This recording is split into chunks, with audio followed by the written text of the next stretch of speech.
Hello everyone. Today I want us to look at some chemistry questions.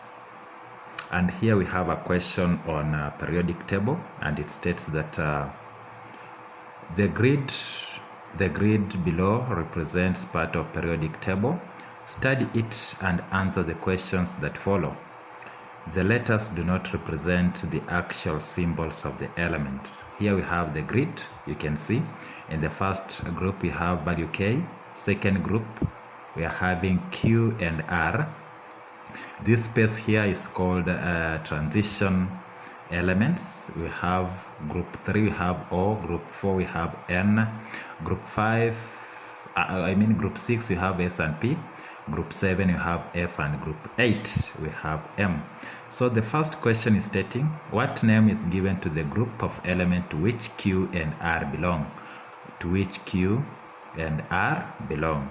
When you see Q and R is in group 2, and we know group 1 is just alkali metals, group 2 is alkaline earth metals, group 7 is called halogen, and group 8 is inert gases. So Q and R is in group 2, and that is alkaline earth metals. So this is just alkaline earth metals. Alkaline earth metals, that's group 2. Write the formula for the compound formed when Q and P combine. When Q and P combine. So Q is in group 2, meaning that it is valence 2. Well, P is in group 6. It is in group 6, meaning that it's also valence 2. So I can have Q2, P2. This one leads us to just QP. So that is the formula of compound when Q and P combine. Name the element, the type of bond formed in group B, in B above. So in B we are reacting a metal and a non-metal, that's Q and P. When we react a metal and a non-metal, automatically we get an ionic bond. Ionic bond. Ionic bond. We know that ionic bond is a bond formed when a metal reacts with a non-metal, or when there is complete transfer of electron from metal to non-metal. That is ionic bond. How does the atomic radii of O and P compared? Give a reason. Now, O, where is O? O is in group, group 3. P is in group 6. But the two are in the same period. The two, O and P, are in the same period. You can see they are in the same period. That's period 3. Well, in period 3. So we know across the period the atomic radius decreases. This is due to a nuclear attraction that is occurring across the period. So I can say P has a lower atomic radius than O, or O has a larger atomic radius than P. So let me start by writing, can say O has a larger atomic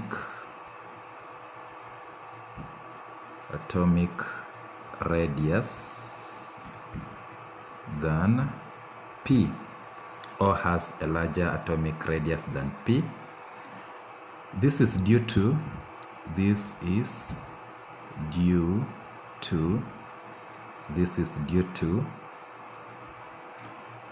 increase in nuclear attraction, due to increase in nuclear attraction.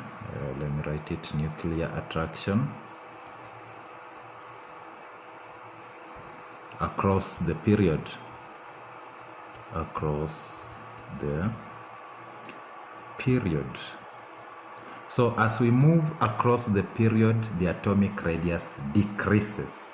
The atomic radius decreases, and this is due to a stronger nuclear force of attraction.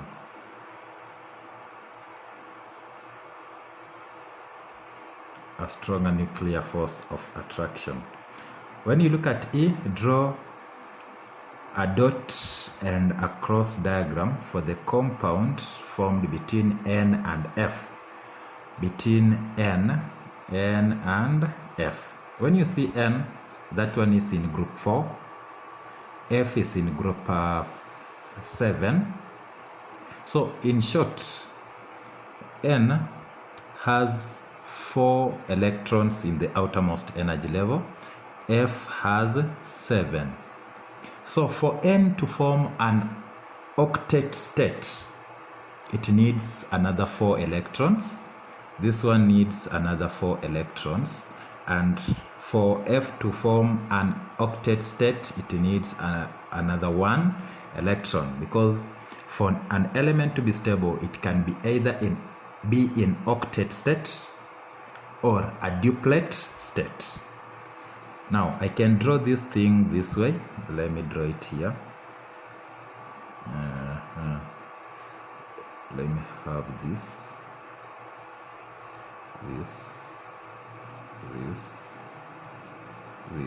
and now this. Because N require 4 electrons, so it means F must be 4 of them to contribute the 4 electrons. So F will contribute this, N contributes 1, F contributes this, N contributes 1, F contributes 1, N contributes 1, F contributes 1, N contributes 1.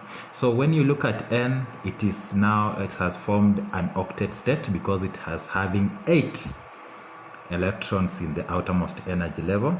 With F, now we are remaining with 6 outside. You can see 6 outside. Here we also have 6.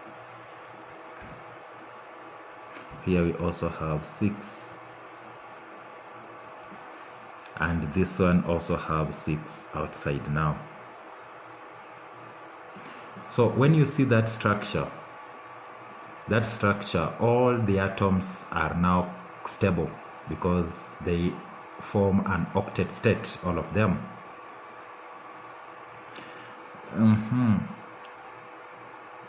We also, now let's have the next question. Explain how you would obtain a pure sample of carbonate of K from its mixture with lead carbonate powder.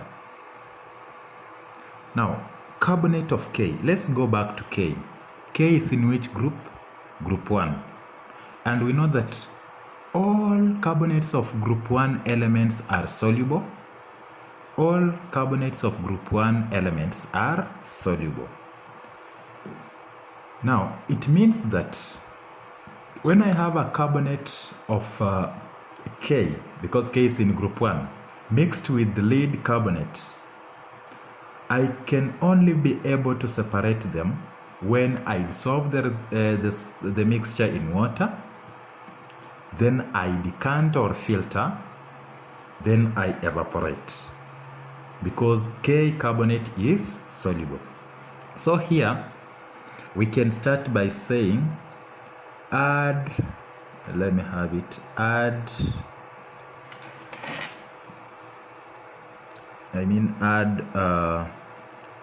water to the mixture,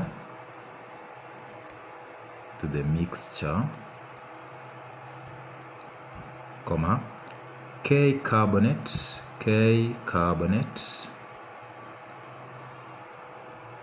will do what? Dissolve.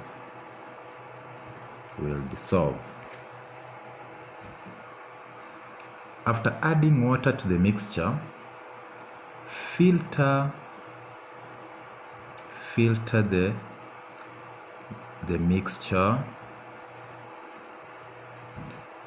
to obtain K carbonate solution,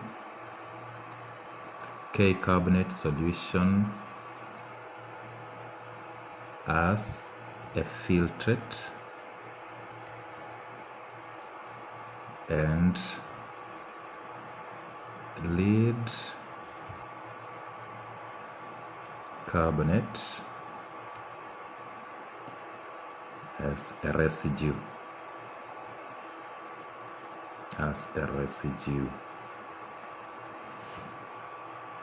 Then now lastly, evaporate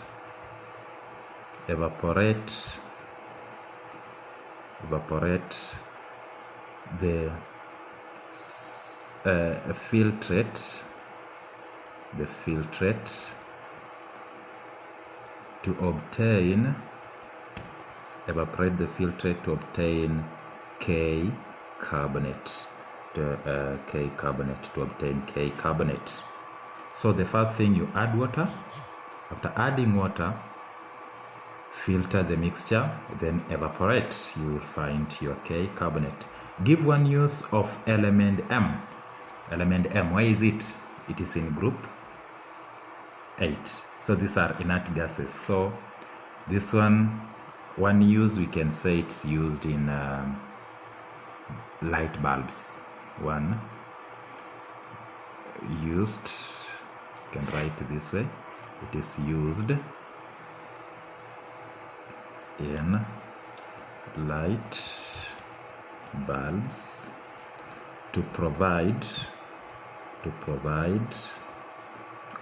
inert environment